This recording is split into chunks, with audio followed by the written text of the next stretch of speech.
Jim, it was fun to see the stands packed at the friendly confines, the beer snake.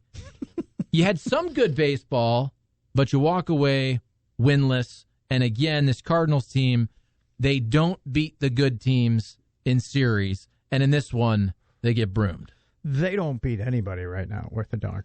I mean, the numbers I had heard, I don't remember where I've heard them, so I can't give the credit. But they've been as bad as the Arizona Diamondbacks in the last 3-4 weeks. And Arizona's fired 2 bench coaches, and I don't know how they've kept their manager's job, because I think they've lost 30 of 33 or something like that, and they're going on the road again. I think they're playing the Giants, where they've lost 19 straight games at the Giants. So good luck there. But when you hear how bad the Diamondbacks are and you realize the Cardinals are just as bad right now, it's at some point, Charlie, there's got to be a change just for the sake of a change within the roster. I mean, you just can't keep going out, well, we don't have guys. Well, go get some other guys, because these guys can't. And you go, well, you can't just, at this point you can, because you've waited long enough. You're spiraling out of control with no hope of getting back. And what took place at Wrigley Field, for the most part, wasn't even competitive. You didn't have a chance. You had one chance to win the first game when you're up 5-1, and you blew it. You got blown out on Saturday. Last night, you got good pitching, and you still can't score runs. You can't keep doing that and expect to have any kind of success. Right, and in this series, Cardinals are up 5-1 in that game on Friday in the 5th inning. They lose that game 8-5, and so after the 5th inning on Friday, they only score 2 runs the rest of the series. And also, the way the opener went, it was just a harbinger of things to come, especially with the at-bat with Anthony Rizzo, where as he just keeps fouling off pitch after pitch after pitch, you know exactly what it reminded me of? Of a couple weeks ago, 2-3 weeks ago, Chris Taylor. Now, Chris Taylor hit the double in the gap for a 3-run double, but same situation. When you have an amazing at-bat, and that always benefits the hitter as you keep fouling pitches off. At that point, you've seen everything he has. You've fouled everything off. And you know when you're doing that, you're seeing the ball pretty well. When you keep fighting everything off, those at-bats seem to always end positively for the hitters. And you just knew Rizzo was going to do something big there. And, of course, it's the home run. And really, that was the turning point, because after that, it was game over. Now, in the finale, it was competitive from the standpoint of it was a close game, but the Cardinals offensively did nothing. The Cardinals were kicking the ball around for Carlos Martinez. It was just not good baseball up at Wrigley all weekend long. There was one at-bat, I think Goldie had it, where it was similar to Rizzo's, where he kept battling and getting fouls, and then he just flied out the left. You go, that's everything in a nutshell for the Cardinals.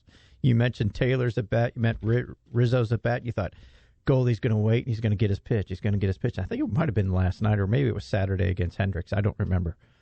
And the game was somewhat still on the balance. You go, man, if he could find a way to drive in runs here, it changes the perspective. And he flew out to right center, and you just went, yeah, that's the entire season in a nutshell. It is one spiral after another. And you started the conversation with Waino, where you go, hey, can you save us again? Because he's going to have to do it tonight. I mean, you got to be competitive and take 2 out of 3 against the Marlins. Sorry. You just have to. No matter what, they're an average team at best. You have to take care of business. Now, imagine if Waino had not won that game last Thursday. It would have been, that'd be like, 11, 12 in a row that they would have lost? I mean, that's why it's frustrating to watch them do their craft right now. But here's the good news. We have good news. Here's the good news. Right. I'm looking at the old schedule for the rest of the month of June. Yeah? You got the Marlins for 3. You're at the Braves for 4. The Detroit Tigers up there in the Motor City for 2. Then you got 4 against the Pirates. And to close out June, 3 at home versus the Diamondbacks. So, even though, look, I think the Cardinals will actually go on a nice little run here second half of the month. I don't think that's necessarily because the Cardinals will have improved as a baseball team. But they usually beat up on these teams. Now, it was also when you had the likes of Jack Flaherty out there. Now, KK, you'd think, is going to be coming back, let's hope, which will be good news if and when that happens. But still, I think the Cardinals should be able to beat the Marlins, the Pirates, the Diamondbacks, the Tigers, and finish this month strong.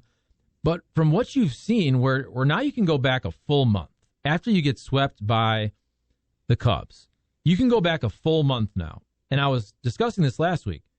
It's been a full month since that series where you took 2 of 3 from the Brewers that the Cardinals have had an impressive series where they've beaten a good team in a series. And I'm not counting the Pirates. I'm not counting the Diamondbacks, all due respect.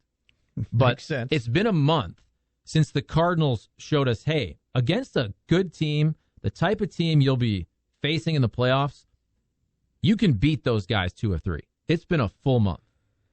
It has, and it's all because they don't get enough pitching, and the time of the hitting hasn't been there as well. The lineup can't get a full pass. We've had a guy like O'Neill been very hot, but Edmonds' numbers are down a little bit. Goldie hasn't been striking the ball well.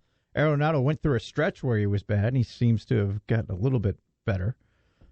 But they need help with the offense, but also obviously the pitching. I mean, you can't expect to win anything if you got guys that are during this entire stretch where, well, I got a guy that couldn't get out of the first, got guys that can't get out of the second, got guys that can't get out of the third. That's just in 1 week. You can't win games that way. It's unrealistic. And then you throw in the fact this pitching staff as a whole is on pace to walk more batters than any former Cardinal team in recent memory. I think it's go back to like the 1900s and 1950. It's the last time a Cardinal pitching staff has walked this many batters. That's not a recipe for 500 even. And that's why they're a game below 500. But there's baseball left. There's always hope. And your ace is going tonight. And when they posted that graphic last night, you're talking about walks. Now, this was with just the bullpen. But ESPN threw up a graphic that was in the history of baseball, where the Cardinals' walk rate in terms of the bullpen was the second worst right now of all time. There was a Pirates team, I can't remember what year it was, but that walk rate was the second worst of all time from a bullpen. I mean, that's pretty crazy when you start to see stats like that. Well, and to throw that, you're in the process of trying to find blame and fix things, but people are getting thrown under the bus. But the reality is, if you have a group of major league pitchers and you can't get any of them to throw strikes, that's got to fall on some individual to not fix it.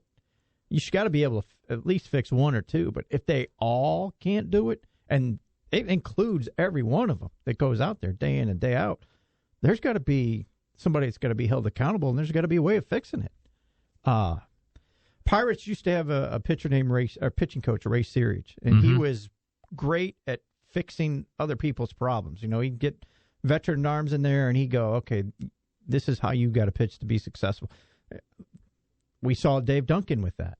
I mean, he brought in all kinds of veteran guys that had lost it, brought them in here and said, this is how you got to throw it. A lot of it was the sinker ball and down, and he made him successful. We can't even have a group of pitchers here in St. Louis now that can just throw strikes. It's a simple process. Throw a strike. And too many can't. There's an issue. They signed 2 guys, Charlie, this week to help out with the minors because the minor league staffs don't have enough arms. One guy was from the independent league. Another guy is I don't remember, he's 32 years old. That's where it's at? That's where you're looking for depth? Doesn't look very good for trying to fix the problem. And when you're talking about accountability, now John Mozeliak told KMOX about potentially shaking things up. And I wonder what that means, because when I hear that, I think more coaching staff potentially than players. And in that same interview, he's talking with Tom Ackerman. He basically was describing how difficult it is and will be to add a pitcher, to add pitching right now, and what you're going to have to give up. And the fact that the Cardinals minor league system is top heavy in the sense where you got some studs, whether it's Nolan Gorman, who had 3 homers in a game over the weekend. And you can mention, if you mention Liberatore, Jordan Walker's really, really young. but you have some higher end prospects that you absolutely, in my opinion, do not want to deal for any type of rental. No. Especially for this season. And then the Cardinals, they don't have a lot of those middle ground prospects that you could put together in a package for anything of value, right? So John Mozeliak also, he doesn't usually say things just to talk. So when I heard that interview and I went back and looked over the transcription of it, I thought to myself, I don't think they're going to do much. And at this point, I actually agree with it.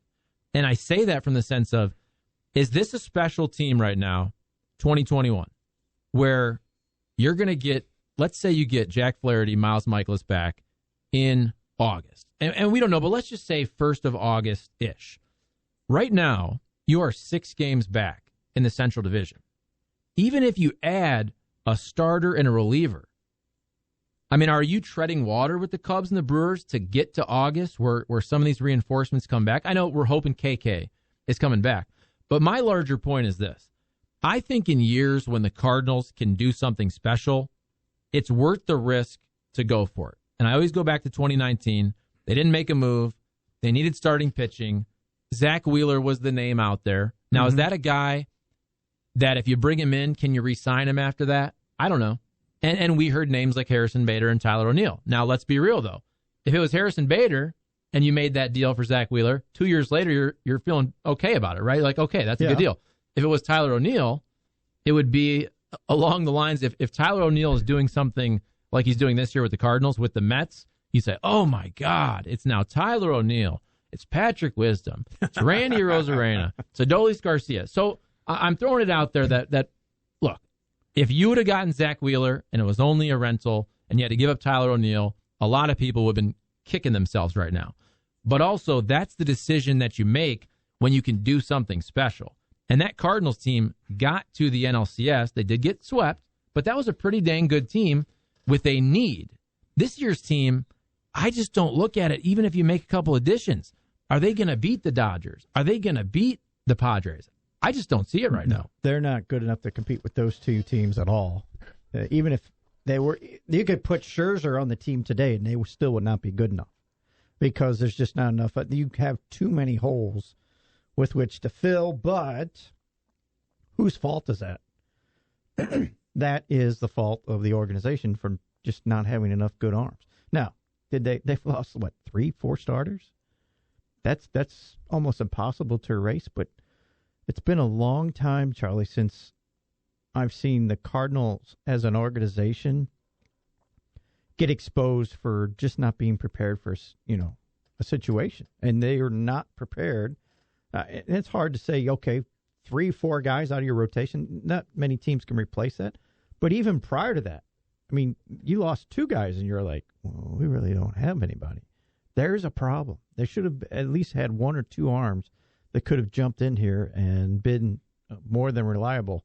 Last time I seen this happen was the night Mike Myers made his Major League debut on a Sunday night baseball game against the Dodgers. Mm-hmm. And you looked and you went, this guy shouldn't even be here.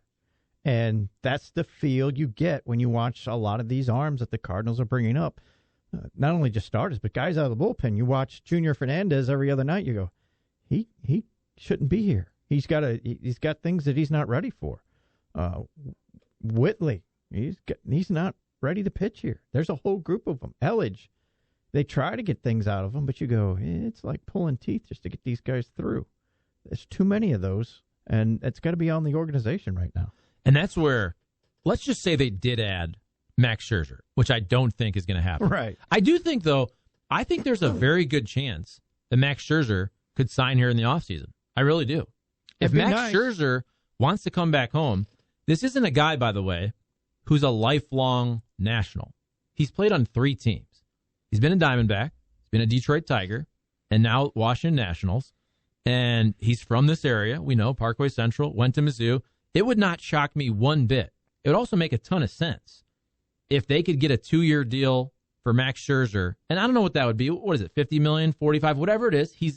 He's going to be close to 40 at the end of his contract. I'll look it up, but I believe it'll be something around there. I think he's 37 now. Right. Sounds right. So if it's a couple years, I don't know if he gets an option. I mean, he's an elite Hall of Fame type pitcher. It would not surprise me one bit if Max Scherzer signed with the Cardinals in the offseason. But this year, what would you give up? I would not even think about giving up Nolan Gorman, Liberatore, any of these guys for this Cardinals team. And it's a different story. Yeah, no. If you're 7 games up in the standings and you're right there with the Dodgers or these Giants team, I don't know if the Giants are going to stick around. Who knows? But I've been saying that for a month now. They keep sticking around. It's funny when you actually look at that roster that they're just getting these career years from every single guy. Gausman, Posey's back, and he's back to what he used to be. Crawford, the shortstop, you're like, those aren't his numbers. So, yeah, you're right about the Giants. But if you're the Cardinals, you got to start small and work your way back. I mean, 6, would you say? Is it 6 or 6.5? Whatever it is. 6 back right now. 6 back right now. I mean, there's a lot of baseball left. When the Nationals won their world championship a few years ago, they were terrible right around this time of the year, and they worked their way back. You got to start somewhere, and you got to start by making an addition here or there within the staff to breach till you can maybe get a Flaherty back. So you can't, like you said, KK, maybe he comes back this week and he helps you out. If Carlos is somewhere in the middle of what we've seen in the last 2 starts, okay, that'll help you get through there till you can, get closer to the backside and maybe make another bigger addition to the pitching staff. But you got to start slowly. And Scherzer's, I mean, I wouldn't even think about giving up any of those top prospects at this point for anything at this. You'd have to give me an all-star bat that I can keep in the lineup for years to come for me to even think about, moving any of those other guys like Gorman, Walker, who's having a heck of a year in his first year in pro ball. So you can't do nothing, though. Right? I mean, you're like, okay, you can't do something silly, but you can't just sit here and keep going, well, we're just not good enough, and we just keep getting our brains beat in. You got to change something.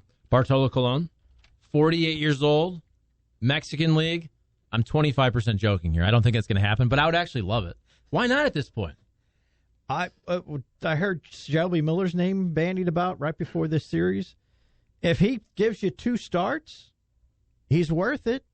Now that's an if. Bartolo Colon, if he gives you 2 or 3 starts, it's worth it right now. You need something to bridge the gap, and it's not going to cost you anything except a spot on the 40-man. So, at this point, that's not important. I look at the standings, and after you especially watch the Cubs series, because we've seen now the Cubs a couple times, we've seen the Brewers. The Brewers, I mean, we talk a lot about Woodruff and Burns. Freddie Peralta. Freddie Peralta is freaking amazing this year. Almost had a no-hitter a couple times. Right. So you look at their top 3. You can put that top 3 up there right now. And I'm not saying Freddie Peralta will be this all season long. He doesn't have the track record. But their top 3 right now is up there with anybody in baseball. And then you look at the Cubs, where the Cubs lineup is back to that Cubs lineup that we remember from 3-4 years ago. Right? For a while there, you had down years. Chris Bryant couldn't find it for a while. I know Anthony Rizzo's getting a little older, but even Javi Baez, some volatility there, Wilson Contreras. But now you're starting to see that team offensively, and then throwing a guy like Wisdom having a nice year. You got Ian Happ. But you're starting to see a pretty dang good lineup. So the Cubs, they can hit. The Brewers can pitch. All right, the Cubs also have an interesting philosophy with their starting staff where they have guys that go out there and they pitch to contact, but then they bring flamethrowers out of the bullpen. So what's the Cardinals' strength? How are they going to combat the Brewers and the Cubs? Well, it was supposed to be in the pitching staff, right? We never thought. It was supposed to be, right. You're right. But we never thought the Cardinals' offense this year was going to be great. Before the season started, I think everybody said, if the Cardinals' offense can be average, they should be a pretty dang good team because they usually play defense. They usually have the pitching depth. I actually thought this bullpen was going to be really, really good. But right now, you talk about accountability again, and Mike Maddox does have a track record, right? Jeff Albert doesn't, as we discussed last week. Mike Maddox has a track record, and I will give him the benefit of the doubt with injuries this year. But as you said, Jim, if your entire pitching staff, the guys you have, are walking everybody, I do think that's something coaching should be able to incrementally improve. I understand that he's in a bad spot because a lot of these guys shouldn't be up here. And look, when you lose, we knew Dakota Hudson wasn't going to be here at the beginning. But when you lose Michaelis, Flaherty, KK, and you have 3 or 4 starters that aren't supposed to be big league starters, it's not going to be easy. But still, don't you think Mike Maddox should be able to coach the staff up better than where they are right now, especially in terms of walks, hit by pitches? Absolutely. Absolutely 100%. I mean, you got to be able to get guys to get through 5 innings. That's the basis of the game since the game started. You got to get those guys through. And, you know, you can't, the other side is you can't have a guy like Carlos can't get through 1 inning or can't get through, what was it, 3 innings the time before that. That's unacceptable. You got to find a way as a coach to calm those guys down and get them to throw strikes. And there's too many of them. If it was one guy, you go, okay, he's just one guy who just doesn't get it, and he's probably not going to be here. You can't have a whole staff of that. You got an entire staff, there's coaching issues somewhere. The message isn't getting through. The ability to assess the problem and change it, I think maybe is maybe a bigger question right now. Can they assess what's wrong? If they can't, then they got to go find somebody who can. Text line 855-282-8255. A lot of texts coming in. Somebody asking, are you taking texts? We are, so keep them coming. I'm about to read them all. Roger Sweetwood says, take the L and D out of Schultz's name, and that's what kind of ball club we have right now. You can do the spelling on that one. Not good team. From right? Roger Sweetwood. How do you coach a guy up to throw strikes? A pitcher either has the talent to do it or doesn't. But in terms of an entire pitching staff, if your entire pitching staff you gotta be is walking people, beaning people, I do look at whether it's the manager, organization, pitching coach, you should be able to clean that up. You should be able to see improvement. I know there are a lot of guys that shouldn't be up there, but still, in terms of your bullpens, what are you focusing on? You should be able to clean some of these aspects up. Not to get real technical, but a lot of it is when I talk about coaching a guy to throw strikes, sometimes their motion's out of whack. You hear pitching coaches say, well, he's got to repeat his delivery because it's got to be the same every time. Otherwise, you're off to the left, you're off to the right. Sometimes you're opening up too quickly and the ball is sailing on you. Those are the kind of things I'm talking about. Any pitching coach in the major league should be able to do that. If not, he shouldn't be a pitching coach, because you can't have a group of 10 guys that can't throw strikes. I mean, there's a reason for that. And as a pitching coach, you got to fix a little bit of that. You may not be able to fix all 10, but you sure should be able to fix 8 of them and go, hey, you're doing this wrong, you're doing that wrong. Well, let's start throwing strikes. Now, whether or not they're crushing the ball, that's you either have the stuff or you don't, but you got to be able to throw strikes at that level. You also have, especially in the bullpen, you do have a lot of flamethrowers. Now, if you have a lot of max effort guys, and some of these are the best pitchers they have, don't get me wrong. Alex Reyes has been unbelievable. Mm-hmm. But if you have a bunch of guys who are throwing 100 miles an hour and they're max effort type short spurt relievers, those guys probably are going to walk more batters. I mean, if you go back to the Dave Duncan days where I don't want to say recruit like it's in college, but you did. You almost recruited pitchers who were high-velocity guys, whether it's a Chris Carpenter, whether it's some of these other guys that didn't quite figure it out, Kyle Loesch, and you bring them to the Cardinals and you say, hey, we don't care as much about your four-seam fastball. We want you to throw a two-seamer with movement. Instead of throwing 96, 97, if you live around 92, 93, 94, all right, you pitch to contact, we're going to get a lot of guys out. This current Cardinals team, especially if you look at some of the guys who are injured, I mean, Flaherty strikes out a ton of guys. A lot of these guys in the bullpen, they strike out a lot of guys. Mm-hmm. You're going to have more volatility in terms of your command. You just, when you got guys like Elledge and this secondary group of relievers, I'm not talking about the big three, I'm talking about the guys who can't get anybody out right now. You got to have guys that can throw strikes, and they don't have it. Before you know it, they've come in and go, well, they've walked 2. Or The thing about John Gant, he's been Houdini, but we all know that luck runs out. We saw it Saturday. And it did. Especially at Chicago. I mean, anything at Wrigley Field, go back and look at the history of Cardinal baseball. When they have bad games, they're walking guys all over the place. That ballpark, if you walk guys, you'll get killed. And that's what happened in that start. And that's the thing with Gant, where we discussed this for the last couple months, where after every start, we're praising him. Look, for 5 innings, he is usually a dang good pitcher. But you start to look at his numbers, and his ERA was below 2-ish right. for most of the year here. But his whip was close to 1.6? And again, if you are putting that much traffic on base, it is only a matter of time. Now, for a while, we can have fun with it. We can joke about Harry Houdini, about getting out of every single jam. But if you consistently put a lot of people on base, you're not going to be able to walk away with clean innings. In the last couple outings, you've seen the same type of traffic, and then all of a sudden now the runs are scoring. I think Gant walked 5 in the short. It was maybe 3 innings. He didn't get out of the third. I think he walked 5, only allowed 1 hit, and he hit a batter. That's 7 base runners in less than 3 innings. You can't win anything that way, and frustrating. We'll see what. Look, they're going to have to do something different. Can't keep running out the same situation. That's for sure. 855-282-8255. Getting a lot of Cardinals texts. Sister Patricia texting in. It's a weird spot for the Cardinals to be in. Notorious for pitching depth. They now have none. Criticized for lack of offensive depth. They now have plenty. I don't know if I 100% agree with that. I'm guessing they're heavy on college arms in the upcoming draft.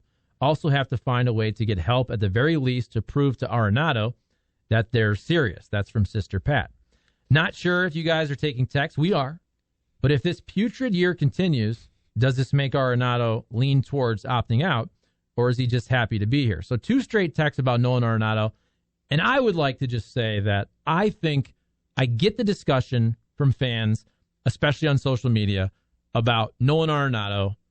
Would he opt out? I just don't think there's any chance of that happening, and here's why. Look at the way baseball is economically. By the way, do we know what's going to happen next year? No. In terms of CBA. Will there be a season on time? Will there be labor strife, right? And the other thing is, these teams, they sign these guys to these big monster deals, whether it's 6, 7, 8, 9 years, but they do so to also get those prime early years, okay? Mm-hmm. So Nolan Arenado, go back. He made $26 million in 19. He made $35 million last year. He's making $35 million this year. He's making $35 million the next 3 years, then 32, 27. Remember that add-on year, his age 36 season for $15 million. But my point is, if you were to get Nolan Arenado now, you're getting him starting at his age 31 season, which is much different than his age 28 or 29 season, right? Yeah, no doubt. So is he going to get an AAV of 35-ish, or even if that's whatever the math is, 32, 33, is he going to get that for his age 31 through 35 or 36 seasons? I highly doubt that. As good as he is. Yeah, no, he won't. Look, I get it. I know the fear because, hey, the door's open. And as long as the door's open, it's possible that he could leave. I don't think he'd leave after this year because of what you just said. The CBA there's too much unknown and too much risk of whatever baseball's landscape's going to look like when the new CBA comes. He could take a loss.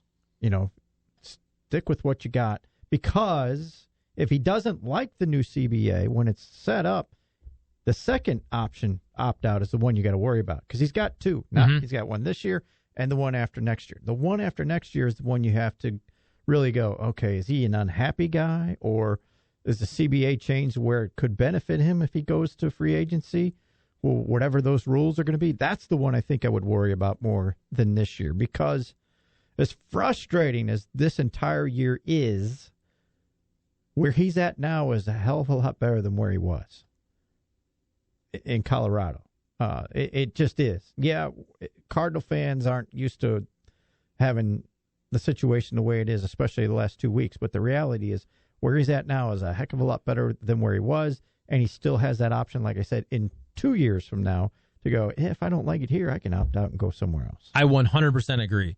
And the fact that we're critiquing and criticizing the Cardinals this year, which is 100% fair. Also, what we have right now for the Cardinals, this is about the worst the Cardinals usually are in the last, let's say, 5, 10, 15 years. Nolan Arenado knows that. Even if this is a down year, it might be the worst year that he ever is a part of for the Cardinals.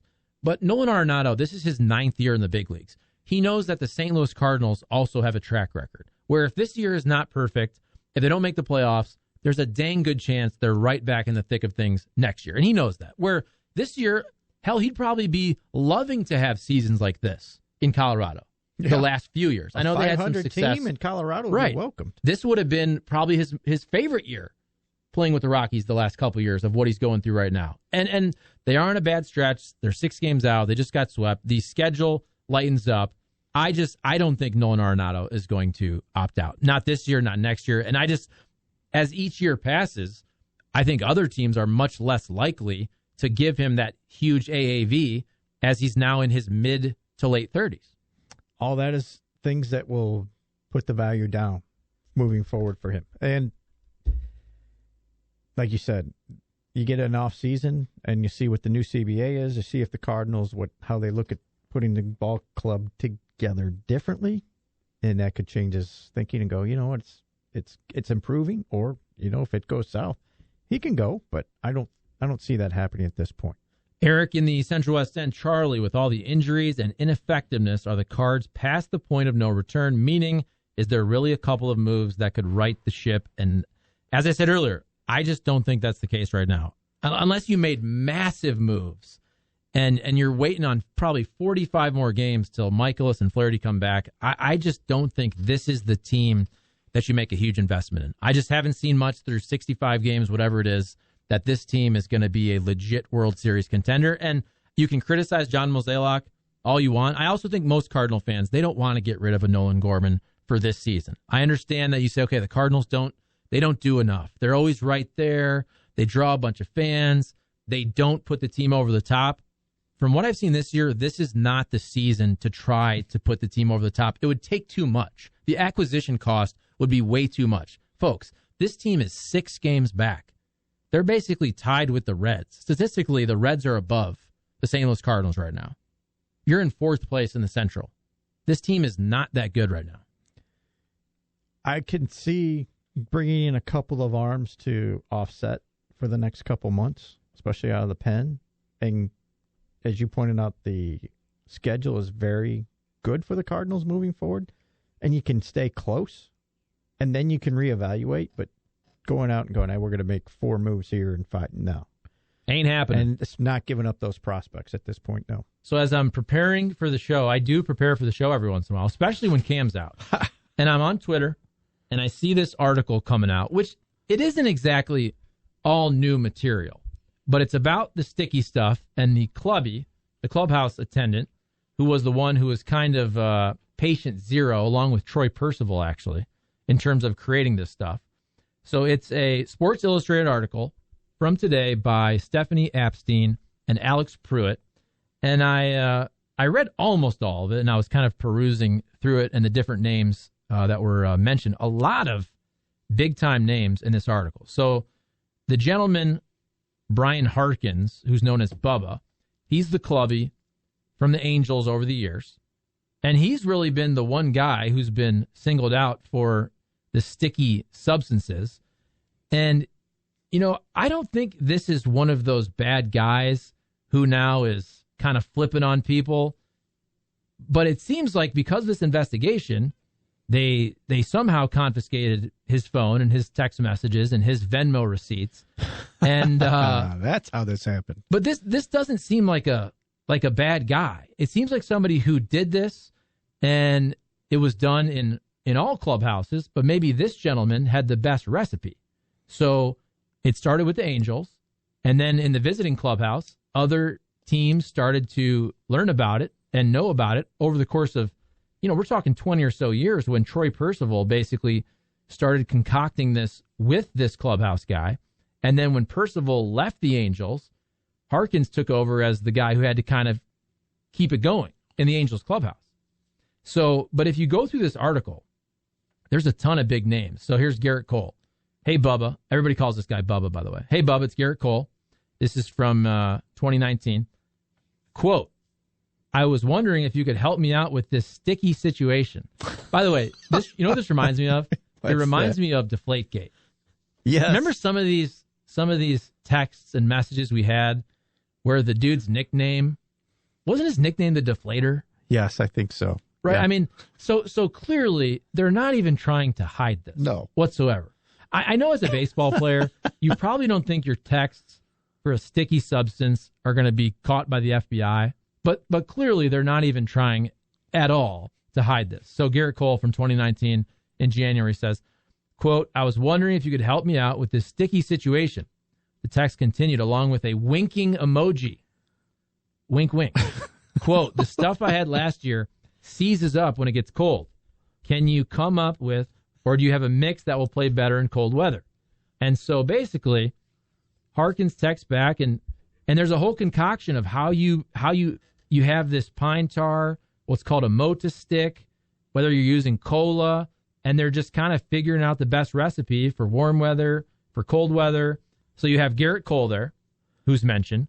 Then they discuss in this article the origin story with Troy Percival going back to the mid-'90s when Troy Percival is taking, rosin, liquid pine tar, and a Mota stick, and he asks the clubby for a utility knife, and it's almost like a little meth lab. You're cutting up a Coke can. Yeah. And then you're lighting it right there to get the proper heat to make this substance. Got a Bunsen burner going. Exactly. In the clubhouse. And these are all things that are laying around every big league clubhouse. So apparently this gentleman, he charges about $100 per tin of this stuff. And so $100. $100 for one of these He's tins. doing pretty good for himself. Right. So the article continues. Throughout the 2010s, Harkins estimates he was supplying sticky stuff to between 15 and 20 pitchers each year, including some of the top arms in the game. Let's see. Max Scherzer. One text, Bubba, Max needs 2 batches, please. That was from a Nationals staffer. And Scherzer was the only Max on the roster that year. Let's see. Bubba, it's Chatwood, Tyler Chatwood. You think we can get some of your stuff sent over for us? Then a follow-up. Is that the stuff Verlander is using? And give me the good stuff. Right. Our guy Adam Wainwright. So this is pretty funny, by the way. Right. And just so everybody knows, whether it's Cole, whether it's Verlander, Adam Wainwright, we got to treat our guys like everybody else. Bubba, this is Adam Wainwright. Can I give you a call? Sent a text from a phone number associated with the Cardinals righty in April 2019. So this is a couple years ago. 5 days later, a new message pinged from Wainwright's phone. Got it, it said. Thanks. Very thick stuff. More texts came from Wainwright's phone that June. Quote, hey, Bubba, couple guys asking about some secret stuff. Anyway, you can send a couple batches with the Angels when they come. The team was already on the road, and this is what I found funny.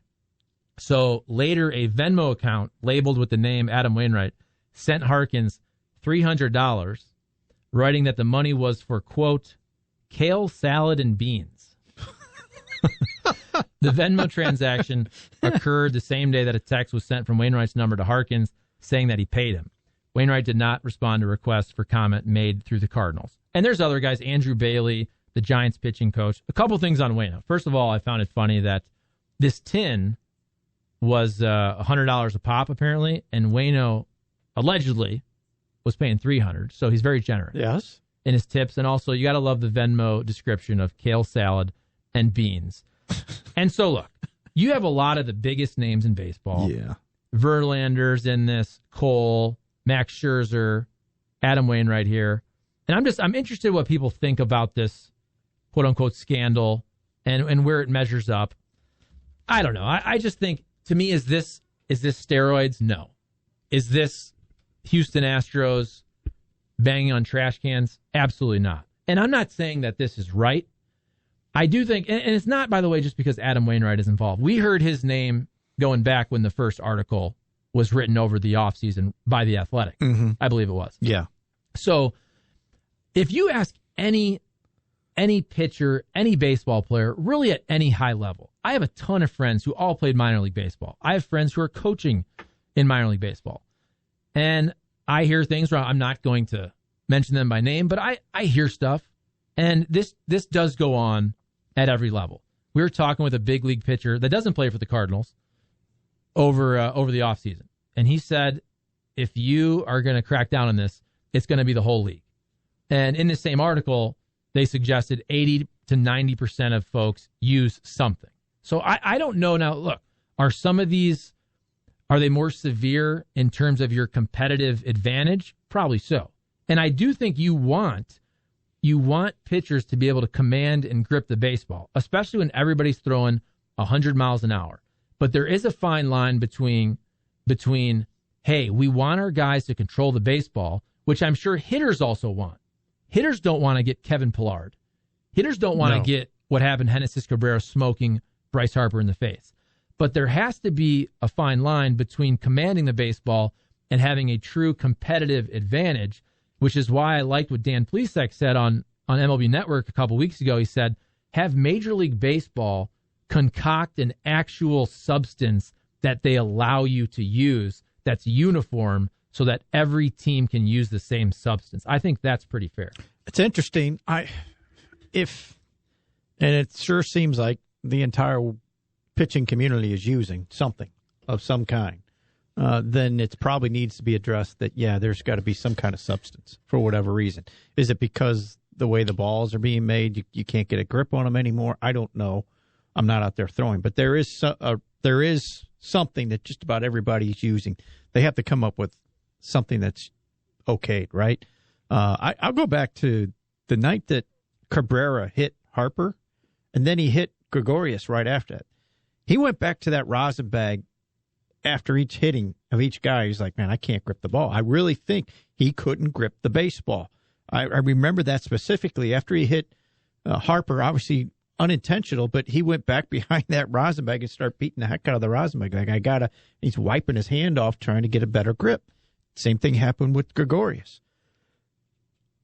They probably need to come up with some kind of something that's better, or do something different with the way they make the baseballs. And they've monkeyed around with that so many times, I don't even know if they can even do that successfully. It's, the laces aren't, they're flat. They can't grip the laces anymore. The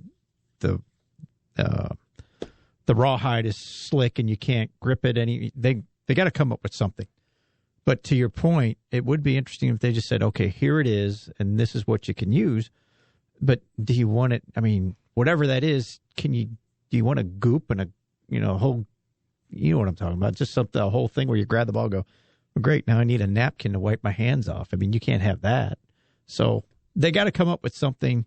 And to your point, if we find out, Adam Wainwright's using something, okay, so is the rest of Major League Baseball, is my thought process on it. It's like watching Mark McGwire and Sosa with the steroid era. Oh, they're using. Yeah, and you didn't know that already? I mean, come on, some common sense. The only reason it's become a problem, like it did with steroids, is the numbers were so out of whack. You're like, whoa. Now we're getting too much on the other side of this thing. We got to bring it back in. It's the same thing with the pitching. You got too many strikeouts. You got too much non-offense happening in the game. So guess what? You got to reel them back in a little bit. They got to figure it out. There's going to be people go, oh, you should never use any. No, that's not reality. That is not reality. They're going to have to use something. Rosin, as far as I've ever been around the game, has always been accepted. If that's not good enough because of the way the ball is being used, then you got to adjust it somehow, some way. But you can't have wiffle balls, being thrown up at the plate where guys are just, the ball's breaking at angles. You go, well, wait a minute, that's not normal. Nobody can hit that. So, on the text line, 855-282-8255, Gino Ojic from Bevo Mill says, using something to get a better grip is not the same as using for a higher spin rate. It's 100% the same as steroids. And I disagree with that for a couple reasons. First of all, the line between rosin and pine tar is everywhere in baseball for the hitters, right? Mm-hmm. But a pitcher can easily just take a little dab And I just think we always knew that was happening, right? But it didn't affect the game the way it is now. And it's not just foreign substances, by the way. It's the way the game is trending in terms of you only get the pitcher twice through the order. Everybody in the bullpen throws 99 miles per hour, right? They're drafting guys now out of high school to even be relievers, let alone college guys who are first-round picks who are closers, right? And back in the day when you had a starter, you gave him 4 or 5 years in the minor leagues to develop. If that starter with a big arm is not a good starter in the lower levels of the minor leagues, they're probably turning him into a high-leverage, flame-throwing reliever and shooting him up the ranks because they want to get something out of this guy. And if he has a 99-mile-per-hour arm, you're not going to get 4 and 5 years to develop as a starter like you would back in the day. And then here's the other part. Now, we focus steroids era. We focus on McGuire. We focus on Bonds. We focus on Sosa. But let's remember, probably as many pitchers were using steroids. Yeah. And there's a lot of guys, whether it was HGH, even Andy Pettit admitted to that. Now, he said it was because of injury. I actually believe him in that sense. But you can throw out a lot of names, whether they were in the Mitchell report or surrounded by Balco and all that.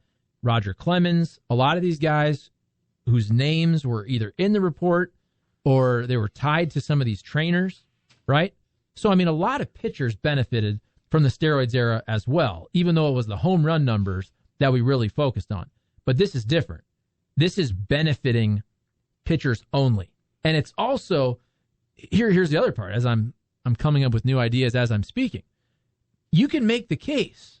Look, nobody wants steroids in baseball. Nobody certainly wants those role models and then kids start doing steroids. Nobody wants that.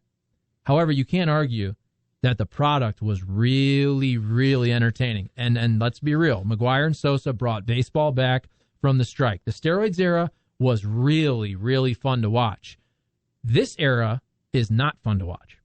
That's a great point because 230 is a batting average across Major League Baseball. That's not good.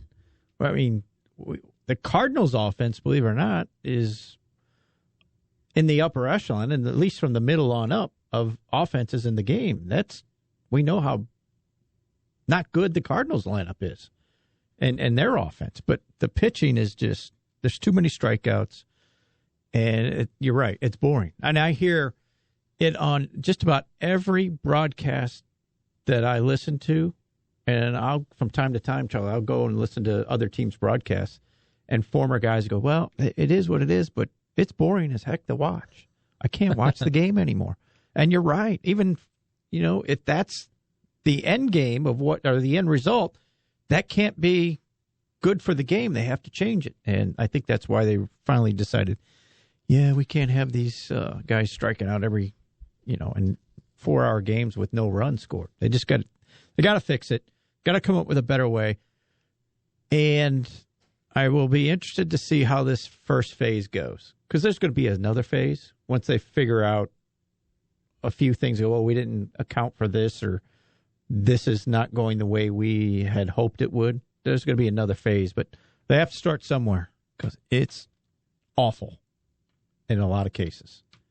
And I was reading this article where they talked about some of the suspensions that have been handed out because of substances, but it hasn't been in the near future or in the recent recent memory here. It was 2014. The Yankees, Michael Pineda, was banned 10 games for having a shiny splotch of pine tar on his neck. The following season, so 2015, the Brewers' Will Smith and the Orioles' Brian Matuse were each ejected and suspended 8 games. No one has been suspended since. So we're talking 2014, 2015, when you had 3 guys suspended.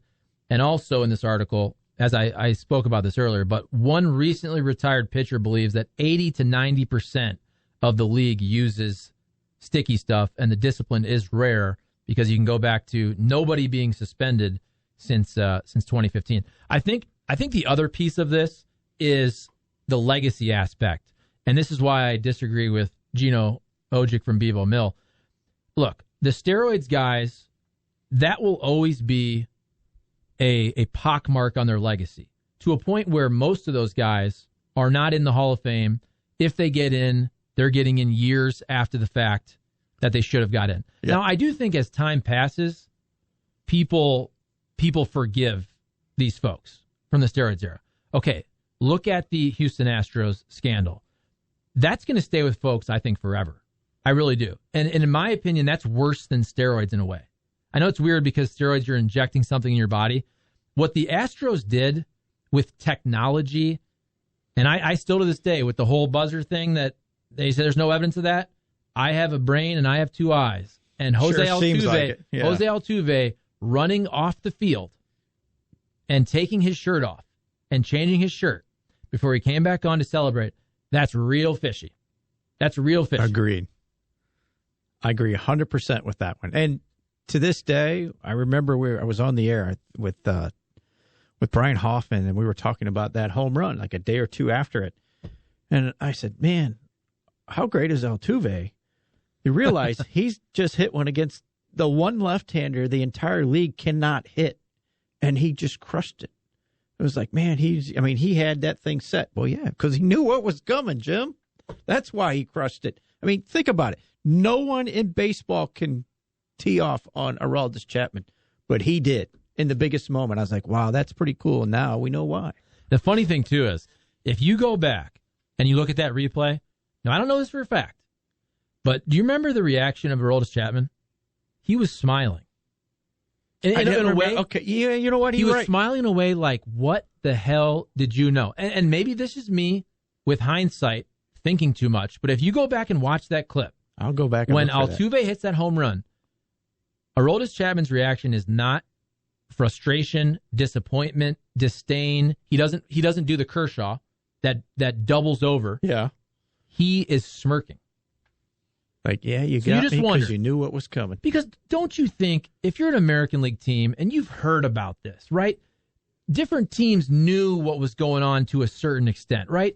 Don't you think if you're hearing the bangs of the trash cans, you can even go back. There were times where pitchers heard the bangs, stepped off the mound, right? Called the catcher out, said, we got to do something different here. The guy on social media, John Boy, who's so good he basically did a forensic audit, right, of all these clips. Too, yes. And he had all these examples of pitchers against the Astros hearing the bang, stepping off, switching the signs, and doing all that. So I also think baseball, they might not have known exactly what was going on, but baseball is also a fraternity where guys switch teams a lot. Remember, this all came about. Mike Fiers switches teams. Yeah, that's how so I find it hard to believe that other teams didn't know a little something was going on there. But my larger point is this. And I'm not just saying this because we all love Adam Wainwright, because we do. Adam Wainwright's a great guy. And he is involved in this, and he said, okay, he tried the sticky stuff a couple years ago, and it didn't work for him, whatever the case is. I don't think, whether it's him, Max Scherzer, now Garrett Cole and Verlander, they have the Astros tied to them. That's a different story. Mm-hmm. But I don't think the legacy of these guys will be affected in any way by this. I just don't think it's in the same realm as the other things we're talking about.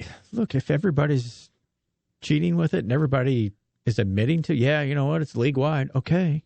That's the product of the game you were in at the time. That's just what it is.